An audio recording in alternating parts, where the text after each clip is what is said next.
안녕하세요. 이비인후과 의사로 일하는 30대 후반의 여성입니다. 저는 삶이 무기력해지거나 지칠 때 여기 사연을 듣는데요. 사연을 듣다 보면 재밌기도 하고 사람 사는 것이 다 똑같다는 생각이 듭니다. 때로는 통쾌한 사이다 복수가 너무 짜릿해서 하루의 피로가 싹 다 날아가는 것 같기도 해요. 매번 이렇게 사연을 듣기만 하다가 얼마 전에 제가 겪은 일이 여기 사연들 못지않게 막장이기도 하고 나름 사이다 사연인 것 같아 이렇게 저의 사연을 보냅니다. 사실 저는 얼마 전에 이혼했어요. 제가 적지 않은 나이인지라 어지간하면 같이 살려고 했는데 보면 볼수록 남편과 그의 가족이 상종하면 안 될 사람인 것 같아 과감히 그들과 연을 끊게 되었습니다. 본격적인 이야기를 시작하기에 앞서 저와 남편이 어떻게 결혼했는지부터 말씀드려야겠네요. 앞서 말씀드렸듯이 저는 의사이고 남편은 우리 병원에 약품을 납품하는 제약회사 영업 직원이었어요. 남편이 우리 병원에 업무차 자주 왔고 오가며 얼굴 도장을 찍다가 가랑비에 옷 젖듯 서로에게 호감이 생겨 결혼까지 하게 되었습니다. 결혼식과 신혼여행을 무리 없이 진행하고 시댁에 처음으로 인사를 드리러 갔는데 시어머니가 갈비찜과 잡채를 아가씨에게 던지며 크게 구박하더라고요. 너는 지금까지 먹은 음식이 얼만데 아직도 이깟 간을 하나 제대로 못 맞춰? 갈비찜은 짜고 잡채는 다 불었잖아. 이딴 음식을 도대체 누가 먹어? 네가 이 집에 왜 있는 건데?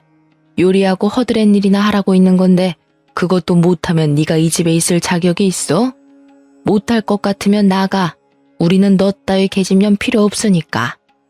아가씨는 눈물이 그렁그렁하고 어깨가 축 처져 있는데 정말 보기 너무 안쓰러웠습니다. 시어머니는 호되게 아가씨를 혼내시다가 저와 남편을 보고는 순식간에 인자한 표정으로 바뀌셨어요. 우리 은호랑 선해 왔니? 신혼여행은 어땠어? 재밌었니? 너네 온다고 쟤한테 음식 좀 해두라고 했더니 잡채랑 갈비찜을 이따위로 만들어놨단다. 에휴, 이를 어쩌면 좋니? 그냥 나가서 먹을까? 언제 쟤는 아직도 간을 못 맞추는 거야? 쟤는 도대체 언제쯤이나 사람 구실을 할는지. 아니에요, 어머니. 아가씨가 음식을 이렇게 많이 장만했는데 다른 것들 먹으면 되죠. 그래 줄래? 우리 며느리는 의사 선생님인데도 참 배려심도 깊어. 이해해줘서 고맙다. 야, 너네 오빠 배고프니까 빨리 음식 차려와. 그리고 세아가, 너도 같이 가서 음식 준비 좀 하려무나. 너도 며느리니 이제 부엌살림도 해봐야지. 시어머니는 저에게는 아가씨처럼 날카롭게 말씀하시지는 않았지만 그래도 며느리면 당연히 시댁의 일을 해야 한다고 하셨습니다. 저 역시 시댁에서 가만히 있을 생각은 없었지만 아무리 그래도 오자마자 이런 식으로 부엌으로 보내버리니 기분이 썩 좋지는 않았어요. 제가 부엌에 있을 때도 시어머니는 아가씨를 끊임없이 구박했습니다. 그런 모습을 보며 언젠가 시어머니가 저한테도 저렇게 구박을 하지 않을까 하는 생각이 들었어요. 똑바로 좀 해, 똑바로. 하여튼 손이 느려 터져서는 멍청한 년. 사실 상견례 때와 결혼식 때도 시어머니와 아가씨는 친해 보이지는 않았지만 아무리 그래도 자기 자식인데 이렇게까지 구박을 하는 게 이해가 가지 않았습니다. 저는 아가씨를 도와 어질러진 부엌을 대충 정리하고 상을 차린 후 밥을 먹으려고 자리에 앉았는데 아가씨는 식사하지 않더라고요. 제가 식사를 같이 하자고 권하니 아가씨는 속이 좋지 않다고 하며 방으로 들어가 버렸습니다. 내버려둬. 쟤는 원래 우리랑 같이 밥 안 먹어. 그래, 쟤는 신경 쓰지 말고 우리 세아가나 많이 먹어라. 입맛에 맞으려나 모르겠다. 갈비찜이랑 잡채도 없고 상이 너무 부실하구나. 시어머니는 상이 부실하다고 하며 걱정하셨지만 상 위에는 굴비에 밀푀유나베, 낙지볶음 등 음식이 한가득 차려 있었습니다. 이렇게 맛있는 음식이 많았지만 저는 아가씨가 신경 쓰여서 음식이 잘 넘어가지 않았어요.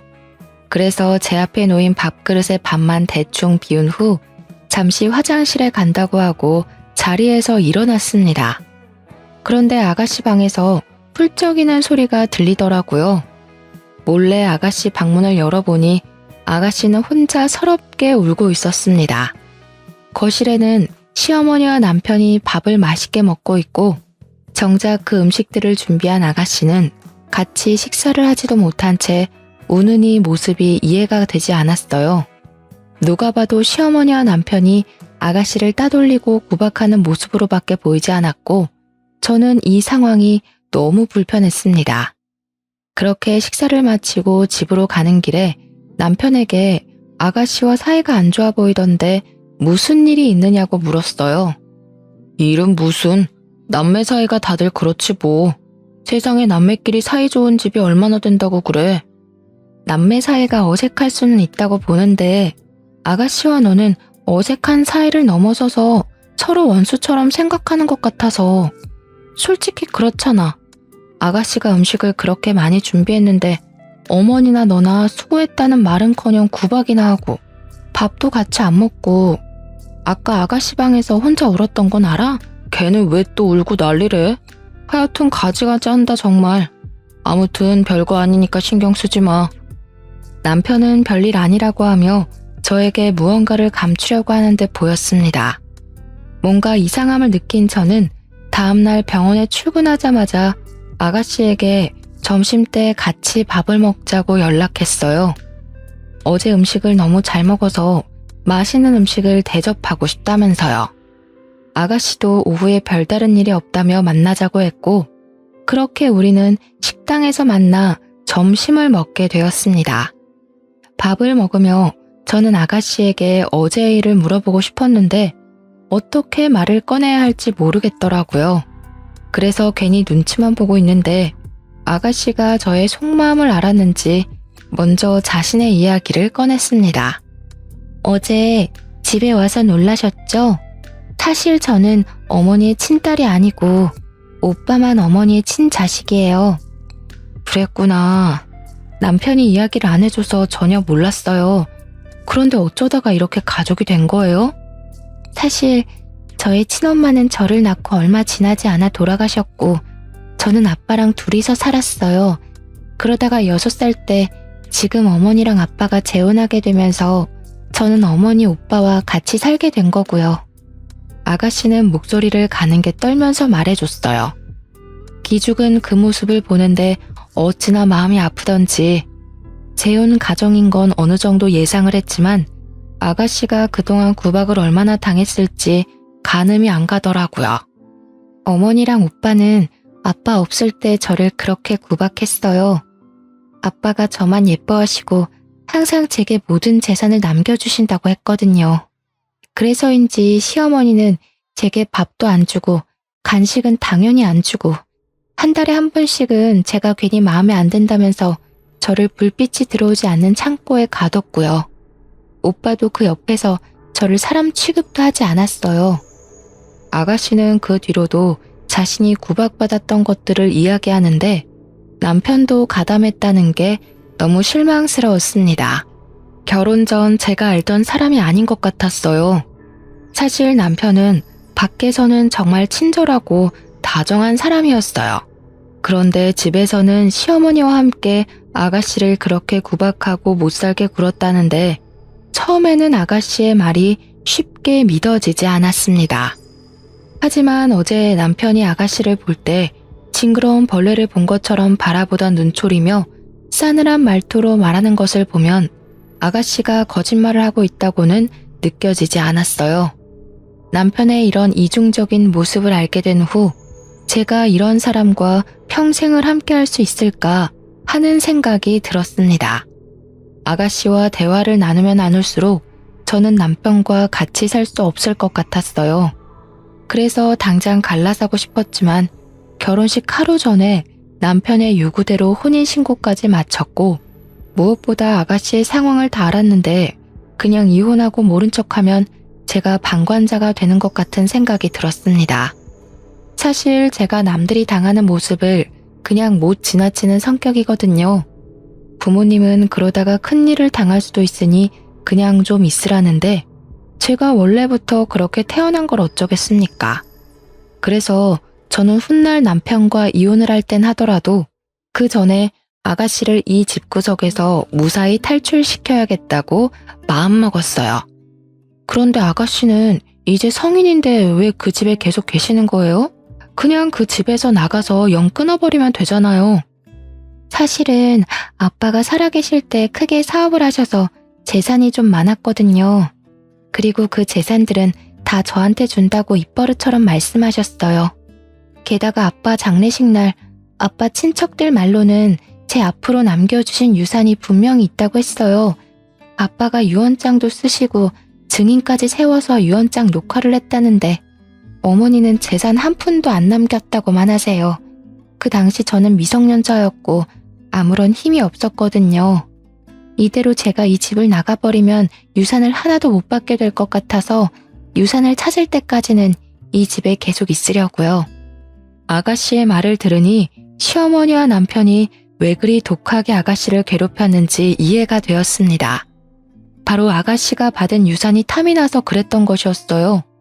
하지만 이미 어릴 때부터 오랜 시간 동안 어머니와 남편의 구박 속에서 자라와서인지 아가씨는 두 모자 앞에서는 한마디도 못하고 당하기만 하는 말 그대로 약자였어요. 그래서 저는 그런 아가씨를 좀 도와주기로 마음먹었죠. 마침 며칠 뒤가 명절이었습니다. 저는 명절날 시댁에 있으면서 시어머니와 남편이 아가씨에게 함부로 대하지 못하도록 해야겠다고 생각했어요. 안 그래도 일찍 가야겠다고 생각했는데 시어머니한테 전화가 왔습니다. 예, 며칠 뒤가 명절인 거 알지? 너가 아무리 의사라지만 그래도 이 집에서는 며느리야. 며느리면 며느리답게 명절 때 와서 음식 장만도 하고 해야 한단다. 그러니 말인데 너는 은호보다 일찍 와서 장도 보고 장만도 해라. 알겠니? 네, 어머니. 안 그래도 그러려고 했어요. 그러면 명절 전날 진료 마치고 바로 시댁으로 가면 되는 거죠? 그냥 아예 그 전날 진료를 빼버릴 수는 없니? 할 일도 많고 너는 며느리니까 내가 이것저것 알려줄 것도 있고 말이야. 아무래도 너는 그동안 공부하고 병원 일 하느라 집안일은 하나도 모를 것 아니냐? 아무리 그래도 진료를 아예 빼버리는 것은 안 되죠. 게다가 요새 감기며 독감 환자 얼마나 많은데요. 시어머니는 아예 명절 전날부터 와서 제가 일을 해주기를 바랬지만 제가 집에서 노는 것도 아니고 일하는 게 그게 가능하겠습니까? 당연히 안 된다고 했고 시어머니는 제 말에 어쩔 수 없다고 하시면서도 못마땅하게 생각하시는 것 같았어요. 그래서 명절 전날 밤에 가려고 했지만 그날은 저녁까지 환자들이 몰려들면서 밤늦게 진료가 마치게 되었고 명절 전날이 아닌 당일날 아침 일찍 시댁에 가게 되었습니다. 어차피 저는 가서 음식을 할 것이기에 편한 복장을 입고 시댁에 갔어요. 원래 첫 명절에는 며느리가 일찍 와서 음식도 하고 해야 하는 거다. 그리고 복장은 또 이게 뭐니? 첫 명절이면 당연히 한복을 입고 와야지. 너네 친정에서는 그런 것도 안 가르치디? 한복이요? 저는 음식하고 해야 하니 불편할 것 같아서 편한 복장을 한 건데요. 한복을 꼭 입어야 하면 어머니께서 미리 말씀을 해주시면 되었잖아요. 그리고 여기 시댁에서는 며느리가 첫 명절에 한복을 입어야 하는 문화가 있는지 몰라도 저희 집에서는 그러지 않아서요. 이거는 그냥 문화 차이인데 부모님이 저를 잘못 가르쳤다는 막말은 하시지 않았으면 좋겠습니다. 의사라 그런지 아주 논리적으로 따박따박 말대꾸하는구나. 내가 말을 말아야지. 아무튼 너는 얼른 부엌 가서 은지랑 음식 좀 장만해. 네가 늦게 와서 벌써 시간이 많이 늦었구나. 은호 너는 평소에 회사 다니느라 힘들었으니까 방에서 푹 쉬어라. 시어머니와 남편은 각자 방으로 가서 잠을 자거나 TV를 보며 쉬고 있었고 저와 아가씨는 부엌에서 열심히 일했습니다. 새언니도 평소에 환자들 보느라 힘드실 텐데 들어가서 쉬세요. 저 혼자 다 할 수 있어요. 아니에요. 저도 같이 해요. 사실 제가 음식을 많이 해보진 못해서 큰 도움은 안 되겠지만 그래도 설거지라도 도울게요. 아가씨는 제 말에 이 집에서 옆에 같이 있어주는 것만으로도 든든한 힘이 된다고 했습니다. 그동안 얼마나 시어머니와 남편에게 구박과 차별을 받았으면 집에서 누군가가 옆에 있는 것만으로도 힘이 된다고 할까요? 저는 이런 아가씨에게 든든한 버팀목이 되어주고 얼른 아버지의 유산을 찾게 도와주고 싶었습니다. 아가씨와 대화를 나누며 음식 장만을 거의 마치고 식사 시간이 되어 상을 차린 후 시어머니와 남편을 불렀어요. 식사를 시작하는데 시어머니가 남편 앞에는 갈비찜을 밀어넣고 아가씨 앞에는 김치나 나물 반찬만 주더라고요. 심지어 아가씨가 손을 뻗어 갈비찜을 먹으려고 하자 시어머니는 아가씨의 손등을 때리셨습니다. 이 상황에서도 남편은 시어머니가 준 갈비찜을 아주 맛나게 뜯어먹고 있었죠. 저는 그 꼴이 너무 얄미워서 남편 앞에 있던 갈비찜 그릇을 아가씨 밥그릇 바로 옆에다가 두었습니다. 선혜야, 갈비찜 먹고 싶은데 그걸 제 옆에다가 두면 나나 우리 아들이 먹기 힘들잖아. 어머니, 나이 많은 사람들은 소화 능력이 떨어져서 갈비찜 같은 거 많이 드시면 소화 안 돼서 고생하세요. 어머니는 식이섬유가 풍부한 나물이나 김치 같은 거 많이 드시고요.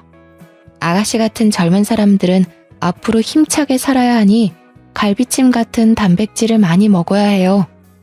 아무리 그래도 그렇지 우리 아들 은호도 젊은 사람인데 먹어야 할 것 아니냐. 게다가 은호는 너네 집 책임질 가장이야. 그러니 당연히 우리 아들이 잘 먹어야지. 저희 남편 회사 식당에서 엄청 잘 먹어요. 매일 고기 반찬 나오던데요. 사람이 매일 고기 먹으면 체내 지방만 쌓여서 건강에도 해로워요. 그리고 실질적으로 우리 집 가장은 바로 저예요. 제가 남편보다 월급이 더 많은 거 아시죠? 집도 제 명이고요. 여기서 갑자기 그런 말이 왜 나와? 집 못해 갔다고 시비 거는 거야 뭐야? 시비라기보다는 시어머니한테 사실 확인해드리는 거야. 솔직히 결혼할 때 형편이 넉넉하지 않다고 내가 살던 집에서 신혼살림 차리고 혼수도 다 내가 했는데 이 정도도 말 못하냐? 제 말에 남편과 시어머니는 더는 말을 이어가지 못했습니다. 그 뒤로도 시어머니와 남편은 아가씨를 괴롭히고 구박하려 했지만 그럴 때마다 저는 아가씨 옆에서 아가씨가 못했던 말들을 대신 다 해줬어요. 그렇게 명절이 지나고 집에 오니 남편은 표정이 좋지 않았습니다. 너 무슨 갱년기야? 도대체 우리 엄마랑 나한테 왜 그렇게 시비야? 우리는 원래 은지랑 그렇게 살았어. 원래 그렇게 사람을 구박하면서 살았으니 당연한 거라고. 그게 말이 돼? 정상적인 사람이라면 사람이 사람을 이유 없이 구박해서는 안 되는 거야. 우리가 이러는 이유가 있다고. 사실 은지 걔 우리 엄마 친딸 아니야. 돌아가신 아버지와 엄마 재혼하셨고 은지는 아버지 딸, 나는 엄마 아들이라고. 그래서 이러는 거야. 그러니까 너도 우리 집 일에 자꾸 나서지 말고 그냥 그러려니 하고 살아. 너야 뭐 항상 화목한 가정에서 잘 지냈겠지만 우리 집은 아니라고. 재혼 가정에다가 남매면 서로 친하지 않을 수는 있어. 그런데 친하지 않는다고 너와 너네 엄마처럼 사람을 그렇게 구박하는 건 아니야. 무슨 초딩들도 아니고 다 큰 어른들이 그게 뭐니? 먹는 거로 치사하게 차별하고 말이야. 치사? 우리 엄마가 지금 치사하다는 거야? 와, 너 도대체 우리 집을 어떻게 생각하길래 그런 말을 해? 어떻게 생각하기는 콩가루 집안으로 생각하는 거지 뭐. 그날 남편과 저는 대판 싸웠고 그 뒤로도 계속 냉전 상태였습니다. 저는 솔직히 남편이 아가씨를 사람 취급도 하지 않고 자신의 행동이 잘못된 것조차 모르고 당연하다고 여기는 모습에 크게 실망했어요.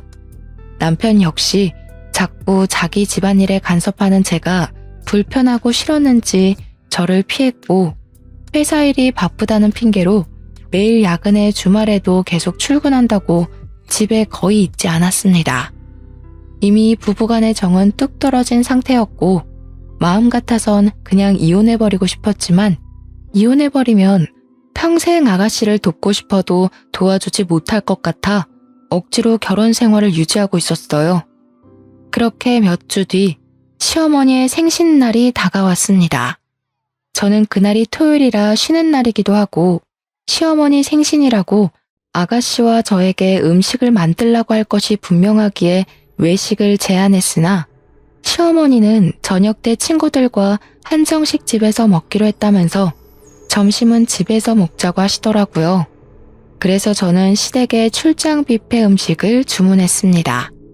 시어머니 생신날 시댁에 가니 이미 제가 주문한 음식들이 거실에 차려져 있었고 거실과 부엌 사이에는 엄청 비싼 브랜드의 명품 옷이 걸려 있었어요. 이 옷 엄청 비싼 옷 아니에요? 그래, 역시 너는 볼 줄 아는구나. 오늘 저녁 친구 모임에 이 옷 입고 가려고.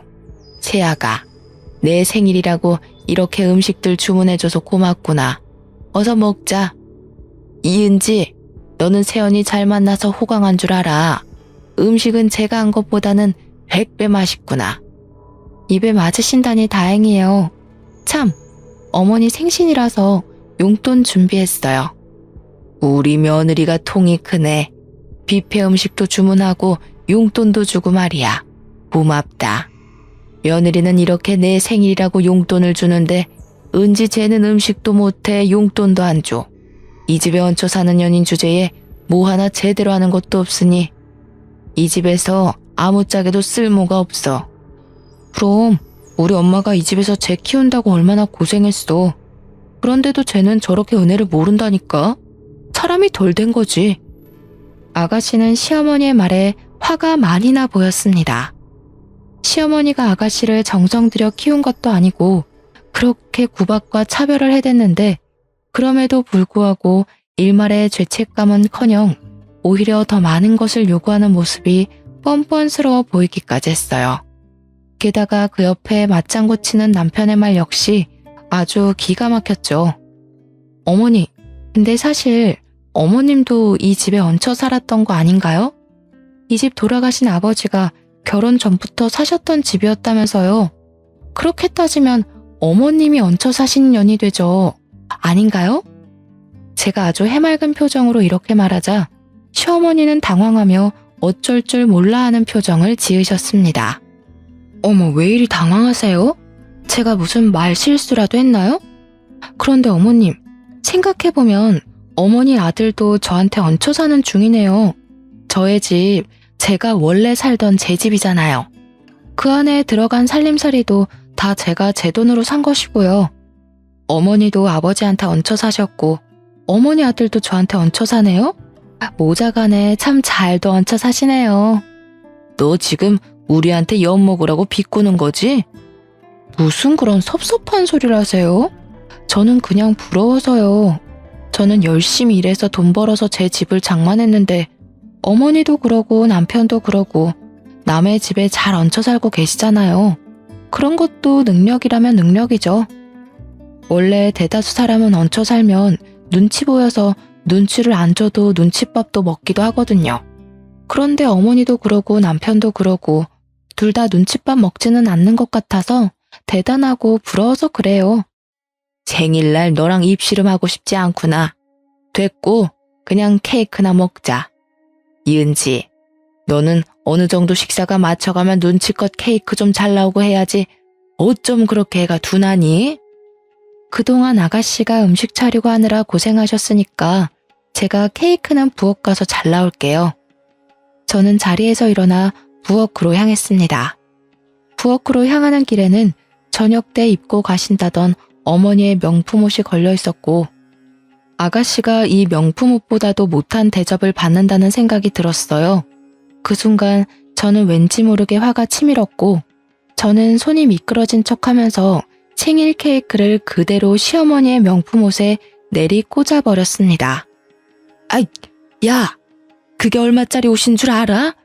너 왜 여기다가 케이크를 던져? 내가 똑똑히 봤어. 어머, 죄송해요. 요새 환자들이 너무 많아서 그런지 가끔 손에 힘이 확 풀리더라고요. 그래서 그만 케이크를 놓쳐버렸네요. 조심 좀 하지 그랬어. 야, 이은지, 너 빨리 안 일어나? 일어나서 얼른 저거 잘 닦아. 얼룩 하나도 안 남게 손빨래 하라고. 오늘 저녁에 저 옷 입고 가야 하는데 어떻게 정말? 어머니, 제가 옷을 더럽혔잖아요. 그러니까 아가씨가 굳이 할 필요 없죠. 그리고 이거는 명품 옷이라서 세탁소에 맡겨야 할 것 같은데 제가 책임지고 세탁소에다가 깨끗이 드라이클닝 해달라고 할게요. 아, 그런데 여기 앞에 세탁소가 현금 장사를 하시더라고요. 그러니 아까 제가 드린 용돈 좀 다시 주시겠어요? 너는 치사하게 줬다 빼앗는 게 어디 있니? 그럼 어떡해요? 이 옷 보니까 물 세탁도 안 되는 것 같은데 그냥 세탁기에 돌려드릴까요? 오늘 저녁 때 입고 가시려고 했는데 이를 어쩌나? 제가 명품 옷을 들고 세탁기가 있는 베란다로 가자 시어머니는 안 된다고 하며 어쩔 줄을 몰라 하셨습니다. 결국 시어머니는 어쩔 수 없이 저에게 다시 돈을 건네셨고 저는 그 돈으로 단지 내 세탁소로 가서 시어머니 명품 옷을 드라이 맡겼어요. 그렇게 옷을 맡기고 다시 시댁에 갔는데 시댁에서는 시모와 남편은 화기애애하게 식사를 하고 있었고 아가씨는 제가 흘린 케이크를 혼자 닦고 있더라고요.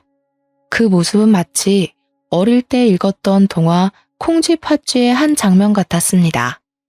야, 케이크 잘못 닦으면 미끄러운 거 알지? 힘줘서 박박 잘 닦아라. 내가 다 검사할 거야. 그래, 똑바로 좀 닦아. 너가 똑바로 안 닦아서 우리 엄마 다치면 나 너 진짜 가만 안 둔다. 이들의 대화를 듣고 있자니 화가 치밀어서 견딜 수가 없었습니다. 순간 아주 기발한 생각이 들었는데요. 어머니, 오늘 생신이신데 제가 옷도 더럽히고 해서 죄송해요. 아까는 제가 말이 너무 심했죠? 그래서 말인데 제가 이 한도 무제한 카드 드릴 테니까 이 카드로 친구 모임에서 계산도 하시고 백화점 가셔서 원하는 것 마음껏 고르세요.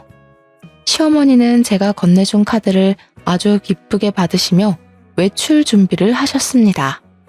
저와 아가씨는 같이 거실의 상을 치우고 시어머니는 친구 모임에 남편은 거래처 사람을 만난다며 늦게 올 것이라고 했어요. 저는 혼자 신혼집으로 돌아와 오랜만에 집 청소를 하고 있는데 시어머니한테 전화가 왔습니다. 새아가, 지금 나 뷔페에 와서 너가 준 카드로 결제하려는데 왜 결제가 안 되니? 결제가 안 돼요? 이상하다. 그런데 원래는 한정식 집에 가신다더니 뷔페에 가셨어요? 혹시 금액이 얼마나 나왔어요? 친구들이 내 생일 축하해준다고 왔는데 어떻게 그냥 한정식 집에 가니? 너가 마침 카드도 줬으니 그냥 여기 뷔페로 왔지. 지금 금액은 200만 원 가까이 나왔는데 설마 이 카드 한도가 있는 거니? 시어머니는 제가 드린 카드를 들고 친구들을 불러서 인당 20만 원이나 되는 호텔 뷔페를 가셨더라고요. 분명히 카드를 받기 전에는 한정식 집에 가신다고 해놓고서는요. 참 뻔뻔하기도 하죠. 사실은 신모에게 쥐어준 카드는 제가 이전에 잃어버려서 분실 신고를 해놓은 카드였어요. 제가 단골 식당에 놓고 가서 분실 신고를 했는데 바빠서 취소 신청을 하지 못한 거죠. 선심 쓰듯 드렸더니 이렇게 펑펑 쓸 줄 누가 알았겠어요? 어머니, 사실 그거 정지된 카드예요. 그리고 아무리 며느리한테 한도 무제한 카드를 받아도 그렇지 어떻게 그 비싼 뷔페를 갈 생각을 다 하셨어요? 대부분 어머니는 자식들이나 며느리가 카드를 줘도 아까워서 잘 못 쓰시던데. 뭐? 너가 어떻게 이 시애미를 물을 먹일 수가 있어? 내가 친구들 앞에서 얼마나 쪽팔리는지 알아? 지금 200만 원 나온 거 이거 어떻게 하라고? 지금 네가 와서 결제를 하던가. 아유 쪽팔려. 내가 돈 내기로 했단 말이야. 제가 왜요? 저는 그 음식 먹어보지도 않는데 왜 내야 해요? 그리고 지금 저 우리 집 대청소 중이라 못 나갑니다. 어머니의 아들 부르시든지 하시고요. 전 전화 끊습니다. 저는 전화를 끊고 한참을 배꼽 잡고 웃었습니다. 사실 시어머니가 저한테는 크게 뭐라고 하신 적은 없지만 은근히 저를 구박하셨기에 시간이 흐르면 아가씨에게 했던 것처럼 저에게도 당연히 그럴 수 있다는 생각을 항상 갖고 있었어요.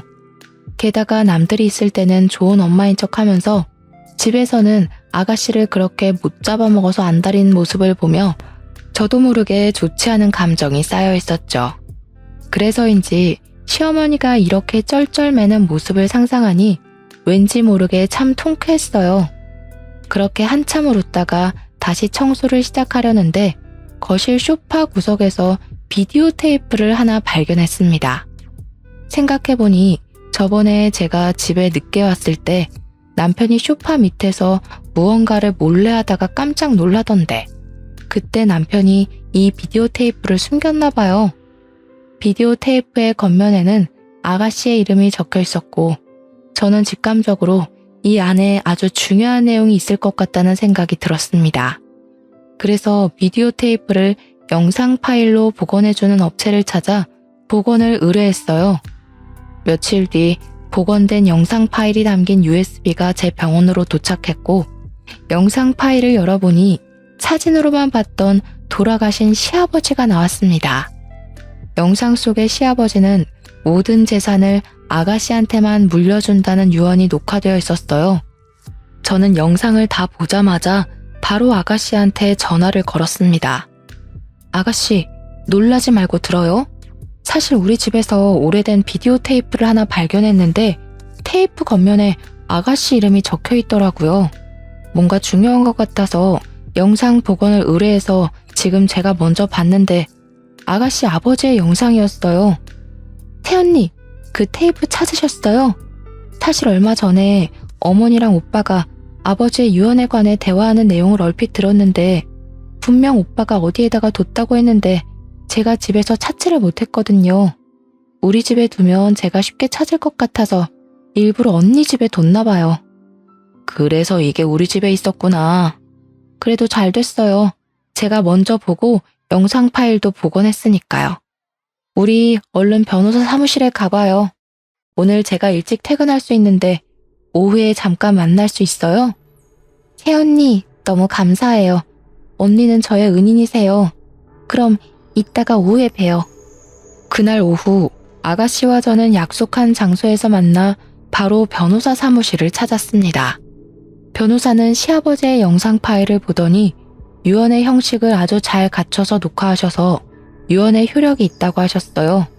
게다가 유산 상속의 공소시효가 10년밖에 안 되는데 시아버지가 돌아가신 지 9년째라서 유산 상속 소송도 충분히 가능하다고 하셨습니다. 1년만 더 늦게 발견했으면 공시시효가 끝나 소송도 걸어보지 못하게 될 뻔했는데 정말 다행이었어요. 아가씨는 당연히 시어머니와 남편을 상대로 소송을 진행했습니다. 다음날 환자들을 진료하며 정신없는데 밖에서 아주 시끄러운 소리가 들려 나가보니 시어머니가 와 계셨어요. 시어머니는 저를 보자마자 제 머리채를 잡아 뜯으려고 하셨습니다. 간호사들은 시어머니를 말리려 했지만 저는 일부러 CCTV가 아주 잘 보이는 곳으로 시어머니를 유인해서 머리채를 잡혀드렸어요. 머리채를 잡은 시어머니는 저의 등이며 팔을 사정없이 때리셨습니다.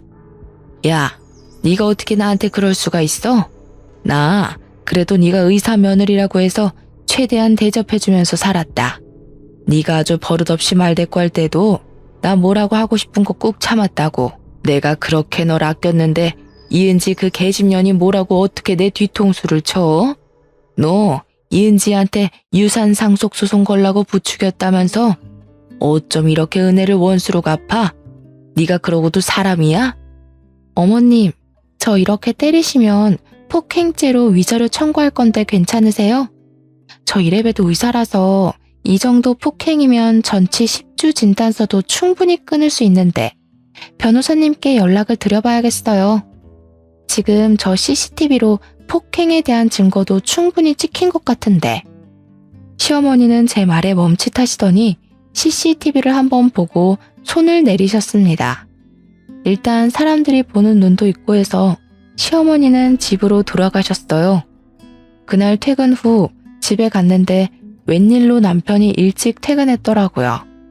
저는 평소처럼 남편을 무시하고 제 방으로 들어갔더니 남편이 쫓아 들어왔습니다. 나랑 얘기 좀 해. 그래, 솔직히 말해서 우리 은지 걔 재산 탐이 났어. 그래서 그동안 은지 쫓아내려고 구박 좀 했다. 1년만 더 버티면 그 재산 상속 소송도 걸 수 없다면서 그냥 1년만 네가 모른 척하면서 우리 엄마랑 잘 좀 지내면 안 돼? 그럼 우리가 유산 일부는 너한테 따로 줄게. 그러니까 은지한테 잘 말해서 유산 상속 소송 취하 좀 시켜주라. 응? 부탁이다. 무슨 말도 안 되는 소리를 해? 나는 너네 엄마랑 잘 지낼 마음 눈꼽만큼도 없고 너랑도 잘 지낼 마음 없어. 그러니까 내 집에서 나가. 그냥 썩 꺼지라고. 저는 남편을 제 집에서 쫓아내고 현관의 비밀번호도 바꿔버렸습니다. 남편은 집 앞에서 한동안 난리를 치다가 옆집 주민들이 시끄럽다고 항의하자 어디론가 가버렸어요. 저는 남편의 옷가지며 남편의 모든 짐을 다 캐리어에 대충 꾸겨 넣고 이것들을 다 퀵으로 보내버렸습니다. 그런데 남편이 제 손에 급하게 쫓겨나면서 핸드폰을 두고 갔더라고요. 사실 남편은 핸드폰이 2개였습니다. 하나는 일상생활할 때 사용하는 핸드폰이었고 다른 하나는 영업용 핸드폰이었어요. 그리고 영업용 핸드폰은 제가 손만 대도 깜짝 놀라며 잽싸게 가져갔습니다. 사실 평소에는 저 역시 그다지 궁금하지 않아서 확인하려고 하지도 않았죠. 그런데 자꾸 영업용 핸드폰에서 알림이 뜨더라고요. 뭔가 중요한 일이 있나 싶어 확인을 해보니 이 근처에 새로 개원한 성형외과 이름이 적혀 있었습니다. 처음에는 그냥 업무적인 일 때문에 연락했나 보다 했는데 그 내용이 수상했어요. 자기 사랑해 라는 단어를 보았거든요. 저는 핸드폰을 열어 메신저에 들어가 모든 내용을 확인했습니다. 그 내용은 아주 가관이었어요. 그동안 남편은 야근에 주말 특근을 한다고 사실은 그동안 이 성형외과 의사와 꾸준히 만나고 있었더라고요. 게다가 남편이 얼마 전에 영업팀 팀장이 되었다고 하던데 알고 보니 여기 성형외과 의사와 불륜을 저지르며 약품을 더 많이 납품할 수 있었고 이것이 실적으로 인정되어 영업팀 팀장이 된 것이었습니다. 게다가 더 어이없는 것은 이 의사도 남편과 자식이 있는 유부녀였더라고요. 저는 이 모든 내용을 다 제 핸드폰으로 저장을 했고 그렇게 1시간 정도 지났을 때쯤 시어머니가 화가 잔뜩 나서 집에 찾아오셨습니다. 야, 이럴 거면 그냥 이혼해. 나라고 너같이 싸가지 없고 개념을 밥 말아먹는 년을 며느리로 받아들이는 게 쉬운 줄 알아? 그리고 어디서 지금 내 아들을 쫓아내? 이게 어디서 못된 것만 배워서? 어머니, 저 안 그래도 이혼하려고 했어요. 그런데 아무래도 소송을 좀 해야 할 것 같네요. 위자료 두둑히 준비해 두세요. 마음 준비도 단단히 하시고요. 저는 시어머니를 우리 집에서 내보냈고 그렇게 저와 남편은 별거를 시작했습니다.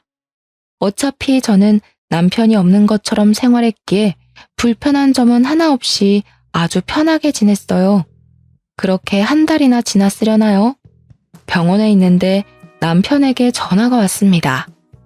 전우야, 나 이제 우리 엄마랑 영 끊었어. 그러니까 우리 다시 살자.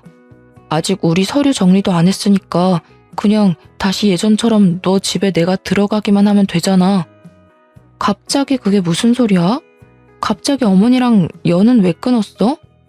사실 어머니가 은지를 너무 못살게 구는 것 같아서 내가 어머니 재산 다 들고 도망쳤어. 어머니한테 잘하는 척하면서 다 내 명의로 빼돌려놨으니까 이제 나 부자야. 우리 그러니까 다시 같이 합치자. 응? 엄마가 더는 너한테 뭐 못하도록 내가 잘 막을게. 그래? 잘했네. 그럼 이제 그 재산 다 나한테 가져오면 되겠네. 응? 우리 그럼 이제 합치는 거지? 합쳐? 합치기는 뭘 합쳐? 너 새로 개원한 성형외과 의사랑 불륜 저지르고 다녔더라. 내가 이 사실 알면서도 바로 너랑 이혼 안 한 이유가 뭔지 알아? 너한테 소송 때려서 위자료 받으려고. 네가 돈 생길 때까지 참은 거야, 이 멍청아. 만약에 내가 소송 걸었는데 돈 없다고 배째면 어떡하니? 이제 너한테 마음 놓고 이혼 소송 걸 수 있겠다. 고마워, 알려줘서. 저는 그날 바로 변호사 사무실을 찾아가 남편에게는 이혼 소송을, 성형외과 의사에게는 상간녀 소송을 진행했습니다. 그리고 동네 맘카페에도 익명의 힘을 빌려 성형외과 의사가 유부녀인데 제약회사 다니는 남자 직원과 불륜을 저지른다고도 글을 올렸어요. 게다가 시어머니는 제 병원에서 저의 뺨도 때리고 머리채도 잡았잖아요. 시어머니한테도 폭행죄로 소송을 걸었습니다. 당연히 저의 모든 증거가 아주 유용하게 사용되어서 남편과 이혼하고 저는 위자료를 두둑히 받았습니다. 남편은 당연히 자기가 다니던 회사의 소문이 쫙 나서 자연스럽게 잘리게 되었고, 성형외과 역시 동네에 소문이 쫙 퍼져서인지 어느 날 가보니 문을 닫았더라고요. 아가씨 역시 유산 상속 소송에서 승소하여 아버지의 유산을 받을 수 있었습니다. 이렇게 모든 것이 제자리로 돌아온 후 아가씨가 잠시 저에게 만나자고 연락이 왔어요. 새언니 덕에 제 모든 것을 찾았어요. 새언니가 저를 모른 척하지 않고 도와주셔서 꼭 이 은혜 갚고 싶어서 그런데 오피스텔 하나 선물로 드려도 될까요? 아니요. 제가 뭘 도와준 게 있다고. 그냥 제 성격이 조금 유별나고 여기저기 참견 많이 하고 다니는 성격이라 그런 거예요. 제가 원래 좀 불의를 참지 못하는 그런 성격이거든요. 그래서 학교 다닐 때도 누가 왕따 시키면 가만두지 않았어요. 아무튼 아가씨 모든 것을 다 찾아서 다행이에요. 이제 그 돈으로 아가씨 공부도 하고 대학도 가고 멋진 남자도 만나서 결혼도 하고 해요. 저는 아가씨의 제안이 너무 부담스러워서 거절했습니다. 대신 앞으로 그 돈으로 아가씨 본인의 멋진 인생을 살라고 했죠. 그렇게 한 일주일이 지났을까요? 갑자기 우리 병원 건물주가 바뀌었는데 제 병원은 월세를 받지 않겠다고 연락이 왔습니다. 알고 봤더니 아가씨가 우리 병원 상가를 유산으로 산 거예요. 아가씨 말로는 상가에 투자 좀 해보고 싶어서 샀다고는 했는데 사실은 저한테 무료로 임대하려고 했던 것이었습니다. 저는 그런 아가씨의 마음에 너무 고마웠고 그 뒤로 아가씨와 지금까지 친자매처럼 잘 지내고 있어요. 아, 그리고 아가씨는 얼마 전에 대학교 간호학과에 입학했어요. 제 병원에 취업해서 같이 일을 하고 싶다고 하면서요. 아가씨는 오랜만에 하는 공부가 힘들기는 하지만 그래도 아가씨가 원래 공부를 잘해서인지 학교 생활에 잘 적응하고 입학할 때 장학금까지 받았답니다. 남편과 시어머니는 저와 아가씨의 소송으로 모든 재산을 다 털린 후 지금은 집도 없고 직장도 없고 거지가 되어 찜질방을 전전하고 다니고 있습니다. 사실 제가 결혼하고 시댁과 싸우며 참 힘들기도 하고 결혼을 후회했는데 그래도 그 힘든 과정을 지나고 나니 아가씨라는 너무 마음씨도 착하고 멋진 동생을 만나게 된 것 같아 다행이라는 생각이 들어요. 이렇게 만나게 된 인연의 끈을 놓지 않고 죽을 때까지 친자매처럼 서로 연락하고 함께 살아가 보려고 합니다. 저의 이야기 어떠셨나요? 글솜씨가 부족해서 이해가 잘 안 되는 부분이 있다 하더라도 너그럽게 이해해 주시고 재밌게 들어주셨으면 좋겠습니다. 요새 날씨가 일교차가 커서 감기 환자가 많네요. 다들 건강에 유의하시고 그럼 오늘 남은 하루도 행복하게 보내세요. 감사합니다.